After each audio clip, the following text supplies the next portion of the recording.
Hi, this is Adam Eliyahu Berkowitz from Israel 365 News, coming to you live from the Golan. We have an amazing group of people here today.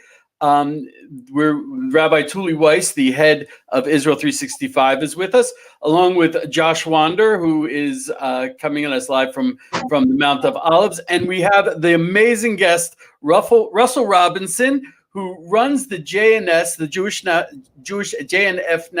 National Fund, as we say in Israel, Keren Kayemet L'Yisrael.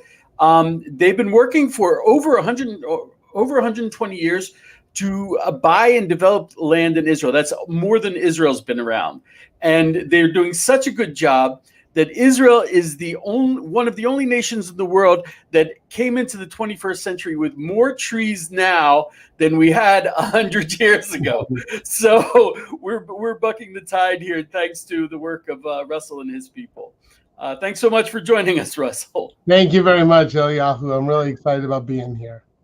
Now, Russell, we're excited to have you on because in Israel, at least, it is the month of Shvat. It's the month of Shvat, Rosh Chodesh Shvat today, which means that we all know that is the month of Tu B'Shvat. In just 15 days is the great holiday of Tu B'Shvat, which I think the JNF really put on the map. Well, I tell people all the time, not only is it our holiday, we sort of take the branding opportunity, but I think for the Jewish people, it's a very special moment that we have to talk about more. Not just Tu B'Shvat because of tree planting, but if you celebrate Earth Day, you're kind of anti-Jewish because we are the originators of Earth Day. We started it with Tu B'Shvat. We are the people that have a new year for our soul and a new year for the earth. And we should be telling our young people every time about how great the Jewish people are, thinking about the earth, the water, the trees, the environment. And that's really the story of Tu B'Shvat, and that is the story of Jewish National Fund. Yeah. Now, what I love about, Tu B'Shvat is that, especially since we moved to Israel about 10 years ago, we really try every year to go plant trees on Tu B'Shvat. And now, Josh might be on the Mount of Olives, but I'm in my daughter's bedroom right now because we're locked down. Whoops. We are locked down. And, Corona is affecting all of our lives. How is the lockdown in Israel impacting the Tu B'Shvat festivities for the JNF? Well, look, obviously there's a lockdown and we're not going to have people going out like we do in the past, which thousands and thousands of people, as you know, you go and you just drive and there's always a tree planting center somewhere for Tu B'Shvat and to have that experience and just imagine again how cool it is about the Jewish people and about the people in Israel. You're taking your family to go and plant a tree. And that whole act is so special and so meaningful. So I tell people, look, we have online, and we're still going to be planting 3 million trees a year. And the foresters are still working on the forest, and the greening of Israel and taking care of the earth is so important. And I'll tell you a little bit about the United States, but I tell people, if you can't go out and do it at your home. Cut a potato up and plant it and show your kids how it grows. Get some seeds and grow. But the act is to make things grow. It's that point in that time of the year in which the ground is starting to heat up and the seeds are starting to take in drops of water and starting to sprout. Go outside and show your kids how even in the cold, you'll see the buds coming up from the trees. That is the miracle of this world in which we live in. And that is the expression that you could still celebrate with Tu B'Shvat today. But just looking at it from a historical point of view, is this the first Tu B'Shvat that there won't be thousands of people planting trees in Israel? Yeah. It will be because just again the reality, and you got to imagine. And if you even take where trees started, I don't know if the Jewish National Fund, Keren Kayemet L'Yisrael, and tree planting, it came about because you talked about Eliyahu in the introduction about the repurchasing of land. I never say the purchasing of land; it was the repurchasing of land, in which Jews scattered throughout the world collected money in a blue box as a methodology, which became an ideology. Planted trees by buying tree certificates, again, as a methodology of raising money to repurchase the land of Israel for the Jewish people everywhere. And those trees came, we remember 120 years ago, Israel was under Ottoman law. Under Ottoman law, you had to plant or live on your land or lose it in 7 years. And so trees, pine trees and forestation was really a way to hold on to that land. Then there became watershed management and soil erosion and beautification. And then even as immigrants came from 1948 to 1954 and 56, it was an employment opportunity. You could show truckloads of immigrants coming with truckloads of saplings and going up to the mountainside where it was rocky and hilly, and they were planting trees, so they had a dignity of a job to earn a living. So this whole celebration that we're missing this year because of the situation we're in is still a celebration that we should be doing every day. I remember when I was growing up, the blue and white boxes that you mentioned, it wasn't just, a charity. It was actually an expression of my Jewish identity. I was actively involved in planting trees. And that was such a powerful experience for me. And, okay, God bless you. You're being very upbeat. It's a little bit sad that this powerful aspect of my Jewish identity is being a little darkened this year and is being prevented. It does make me a little sad. Yeah, look, it makes all of us sad, but if we're going to, we have to take the reality of the situation. I will tell you that this year, Tu B'Shvat across America, which we have every single year. So when you were growing up here, you would have the opportunity. Over 500 schools and congregations are participating this year in Tu B'Shvat across America. Thousands of young kids are learning exactly what you just said.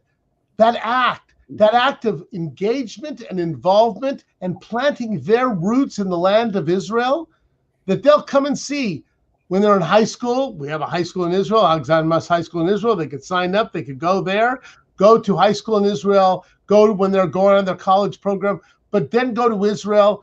They're not to see that exact tree that they did in 4th grade. They'll plant another one that they'll plant with their own hands in the soil, the soul of the Jewish people. Someone, Eternal Sunny, just wrote that my family bought trees for me and my other siblings when we were born. That's actually an ancient Jewish tradition that I've seen in some communities, that when a child is born, they'll plant a tree. I think there's one tree for a girl. I'm pretty sure it's a cedar of Lebanon for a boy. And I've actually seen that being done. And it is such a Jewish thing. We didn't come back to the land just to live here. We came back here to relate to the land, to watch it flourish. I think what you're referring to, Elio, is a passage in the Talmud that refers to an ancient custom, which I don't think is done today. But when a child was born, a boy was born, they would plant a tree, and when a girl was born, they would plant a tree. And then when these two got together and decided to get married, they would cut it down. They would intertwine the branches to make the chuppah for them to get married underneath. So it's a beautiful custom. Again, I haven't seen it happen today, but if you're doing that in the Golan, more power to you. I'll go out and do it now for my kids. It's a little late, but I'm up for it. But I will tell you, people come online. Look, we sell, over 300,000 a year. Go to Jewish National Fund, jnf.org/trees. Plant a tree for Tu B'Shvat. Plant a tree for a newborn. Plant a tree for somebody's wedding. Plant a tree, sadly in memory of, but have it grow. I will tell you my own personal story. I have a tree certificate here from my father. My father, in 1939, a tree certificate was planted for his bar mitzvah in Canada. That's before the state of Israel. 1939. And I will tell you, I never knew he had it, except when he passed away, it was in the bottom of his drawer, a certificate from his 13 years old that he had held on till he died when he was 85. So I don't know why. I don't have to know why. I know that there must be a big, meaningful reason. And that's why go do it. Keep that tree certificate. Plant it for a newborn. Plant it for a bar mitzvah. Plant it for a wedding in memory of. That tree certificate is a meaningful connection to the land and to the people of Israel. Can you repeat that URL once again, please? Go to jnf.org/trees, jnf.org/trees, or you can call 1-800-542-8733, and we'll order it now and make sure the certificate gets delivered before. You're so right. I remember, getting tree certificates as well both for my bar mitzvah and on, milestones. And it really is a very Jewish thing. It's a very special thing and it's something that, sticks with you no matter what. You remember that. And so something that you said though, Russell, is really fascinating. You said that 3 million trees a year. Did I hear that right? You plant about 3 million. Karen Kayemet plants about 3 million because you're replanting. So I'm not going to get into the whole forestation. Forests don't just, first off, of course, you have forest fires and you have that, but you have urban forests and you're replanting a lot of trees because you have death in trees and you got to keep a forest healthy. So you're not adding forest areas, there's only some certain amounts of land, but you have to constantly replant to keep your forests going.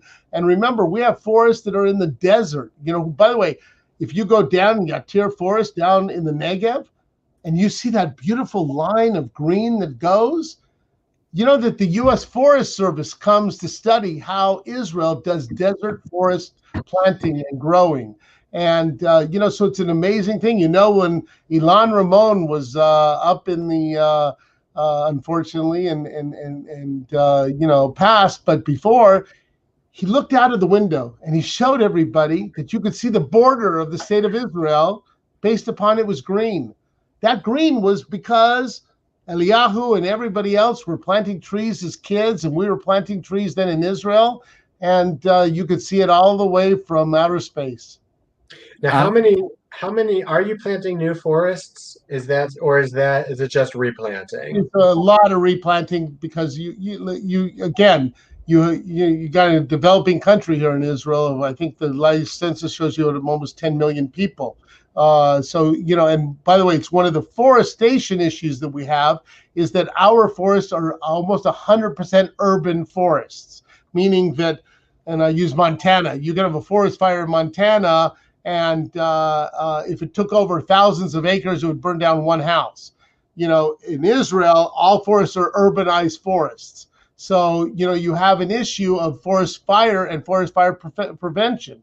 And so that is a lot of the cost as well. But you're always doing reforestation. By the way, at KKL, they're doing a lot of study to make sure that the forests that they're planting are indigenous species. Now, some people always complain the pines weren't indigenous. And I explained it when we were planting those forests back 120 years ago, it was the Eastern Europeans were bringing pine trees from the Black Forest of Europe, not to have a forest, but to hold on to the land. And today they're planting oaks that date, the oak that goes back from the time of the Bible. They do DNA from even apple orchards and so on that again date back from the time of the Mishnah. And so we're always trying to make sure that we're doing things right as we move forward, but we're also taking care of what we have. We actually have on my mountain, on the Mount of Olives, a number of olive trees which date back 2,000 years. I think they're of the oldest fruit-bearing trees in the world today, that they're still bearing fruit in Gethsemane. I was curious to know, how do you decide what species of trees to plant?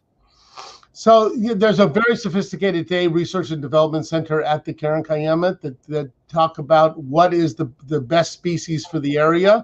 If you have an olive grove, you try to replant, as you know, with olive groves because of not necessarily their life expectancy, as you talk about when they're healthy, but they don't have a big root system, so they do get wiped out in a lot of different ways. So you try to replant in areas. What do you have? You can't take a pine forest, for instance, and sometimes people say, well, you're still planting pine trees, because if you're in a pine forest, you got to keep planting a certain amount of pines. You can't just all of a sudden decide today we're going to plant oaks. But if you're driving from Jerusalem to Tel Aviv, Jerusalem, or Tel Aviv to Jerusalem, you'll see some of the trees that are growing there are oaks. Now, they're Middle Eastern oaks, which are indigenous species. Now, to tell you how nobody's ever happy, oaks take, 30, 40 years to even get to the point of maturity. A pine tree takes about, 5 years. And so people start complaining that the oak trees are taking too long. So, but are policy changed since the forest fires to try to plant trees that are less susceptible to fires? Absolutely. Look, that's something you always learn. Pine trees, for instance, are like a matchbox. That sap that comes out of a pine tree. If you go camping, if you took that sap and put it on wood, it would give you ignite your campfire very well. But it also ignites a forest fire very well. So you have breaks, and you have the kinds of species that you plant that are going to slow down fires. So constantly learning. Again, it's a country still under, a nation. I always call it a nation still under creation. So we're always going to learn, grow, and do things right tomorrow.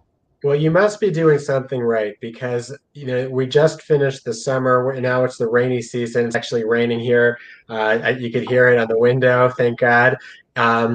And until it starts raining in Israel, there's a big danger of forest fires. And usually every summer, or even into the fall, where it's very dry and before it starts raining and it's windy, those are very dangerous conditions in Israel. And there's often forest fires. And I live in the Beit Shemesh area, where it's very green, and it's always a danger. This year, thank God, there was maybe one or two relatively minor incidents. But is that because the JNF is actively preventing fires, and then we just don't hear about it? No, 100%. It's right. First off, the KKL works very hard. You had terrible, devastating forest fires years past. You're able to plant different kinds, as was talked about by Josh, different kinds of trees that help break that. You have to have forest fire management that's constantly going on. You're hoping to catch it before it gets into a terrible situation. So you may have smaller fires. I think that there has been more education from people understanding. And I'll tell you, the COVID and quarantine caused a lot of people not to be out as well. So I think you have a lot. Water management is something that we were very much involved in as well. Israel always faces droughts, but it's not just Israel, it's the Middle East. And, if you look at Israel, we have the same drop of water. The drop of water that comes from the sky doesn't know the border of Israel. It comes down. And if you look at the hilltops bring the water, and it comes into the Mediterranean. 20 years ago, they estimated that by the year 2020, Israel would be out of water. You could Google this and see that Israel faced a water. Well, we desalinate an enormous amount of our drinking water today. So you desalinate an enormous amount of water today. In 20 years, you desalinated zero. And today, Israel reuses, listen to what I'm saying, 90% of its wastewater. 90. The country next to Israel is Spain at 25%. Israel takes a drop of water and reuses it and reuses it and reuses it. And that precious commodity, life, water, mayim, is something that the Jewish National Fund has been involved in with our 250 reservoirs, our recycling centers, which allows you to drink desalinated water, but the farmers and the public lands to be able to utilize recycled water. By the way, which is part of why we do it too, is to populate places like the Negev, 60% of the land of Israel. We've been working to move 500,000 people to the Negev. When we started, only 7%. Today, it's 12% of the population of Israel. And in the Galil, to move 300,000 people to the Galil. So all that happens if you have water management, forestation, beautification, environment, and you work with us to make sure that we're taking and changing narratives in places like Beersheba or Kiryat Shimona. What about across the borders of Judea and Samaria? I'm curious to know in general what the policy of JNF is, and whether those policies have changed because of either American or Israeli administrations. No, listen, the Jewish National Fund USA has had a priority for the past 19 years of working in the Negev and Galil. we understood that there was nobody else working in those areas. Nobody else focused on that. Beersheba, 18 years ago, was losing 3% population per year. Beersheba. It was the capital of the Negev, yet it was 193,000 people losing population. Today, Beersheba is 247,000 people, the fastest growing city in Israel. Jewish National Fund, 7 miles of Riverwalk, a 29-acre lake that we just opened 3 months ago, a 13,000-seat amphitheater, redoing of the old city, the Lauder Employment Center, and we're starting to build and plan now the largest venture ever in the Jewish world, on 19 acres of land, an international Zionist village for high school, for college, and for adults to come together to learn about the history of Israel, today Israel, all about 500 yards away from Abraham's well, where the conversation first began. So the JNF doesn't discriminate across the Green Line, what is called the Green Line. No, we prioritize our work in the Galilee and in the Negev. That's where we're putting 98% of our efforts into it. And you know, we can't do everything well, so we do everything that we do well. Can we go back to something you said a minute ago that was also very interesting to me? Because I remember hearing that Israel planted, I think, 240 million trees, right, in 100 years. 270 million. Okay, so I must have heard about it a few years ago, and I was like wondering, how is that possible? So I guess, like you said, some of it is replanting.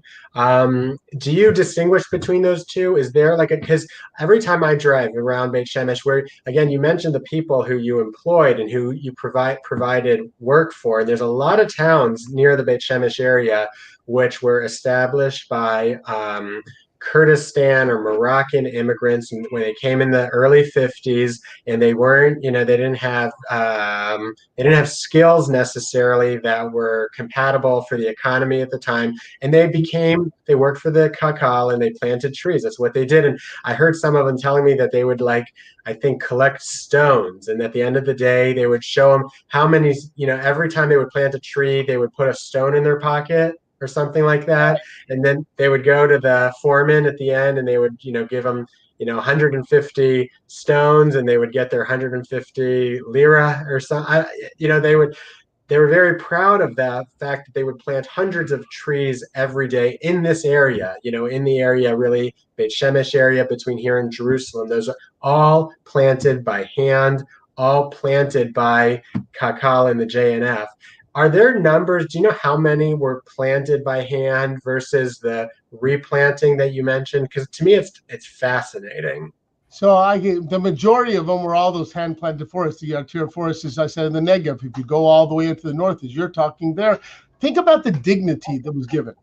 These are people, Israel's population doubled between 1952 and 1956. And it doubled with a population, you're right, that didn't come with the kind of skill sets and the knowledge. They were coming from Arab and North African countries coming to Israel. They were settled in places, as you would say, Beit Shemesh, but back then Beit Shemesh was a far drive away from anywhere, and Yorachams and Damonas and Kiryat Shimonas, because we had to have populations there to be able to protect the land. And right. So you could either do welfare or you do workfare. So to give dignity as well, these people, as I said, truckloads of saplings to be sent up to rocky areas of land that you would say, who's going to plant a tree there? But it was part of a job opportunity as well. And they would plant a tree and collect a stone, plant a tree and come back, and they'd show there was no trees there. And I planted 100. And that's how you got your paycheck. So for these people, it became a livelihood. But I'll tell you that you could hear exactly what you said, Tuli, that the pride that they had, it wasn't just about doing that. It's when I came when there was a big Carmel forest fire, and there was foresters, and you got to understand, to attack a forest fire, to tell you, and this is not Russell and knowledgeable, I learned, when you're going into a house fire, you attack the fire. In a forest fire, you have to surround it. and you have to try to contain it. So it's a whole different skill set.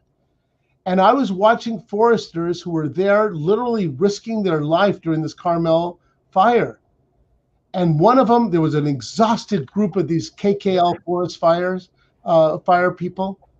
And I went to them and I could see that there was tears in their eyes. And I said, guys, you did a great job. They said, yeah, but those trees were planted by somebody's grandfather. Then their kid saw that tree growing, and their grandchild saw that tree growing, and now I saw the end of that tree. And I'm determined that we're going to replant and grow so somebody else's great-grandchild can see it. When you see that pride with soot on their face, you say, you know what? Something's great about our nation. There is an amazing statement in the Talmud. Rabbi Abba taught in Sanhedrin that there is no greater sign of redemption than the agricultural reblooming of the land of Israel. And we are actually watching it today as the land, if you look at what was written by Mark Twain a century ago, when everything was barren and there was just desert everywhere. And today the land has is becoming not only in trees, but in human beings, in every sort of industry. We are leading the pack in the world, and we are so proud of that, and we are so happy to be living in such a special time. I thank you so much for coming on, Mr. Robinson, because this has been very educational for everybody. Elio, would you like to conclude, or Tuli? Just want to thank you, Russell, again. And, Josh, you quoted a very beautiful verse. To me, one of the most powerful Bible verses about tree planting is what it says in the prophet Amos, that I will plant them upon their soil, never to be uprooted from the soil I have given them, said Hashem, your God. And the idea that, God is planting the Jewish people in the land, and the tree is really, a metaphor for life, but especially when it comes to the replanting of the people of Israel in the land of Israel. And really, thanks to the JNF, thanks to Russell. I know it's great to have you here. We appreciate your time, and thank you. Shalom, and Chodesh Tov. Happy month of Shvat. Thank you. And again, go on jnf.org/tree and order a tree.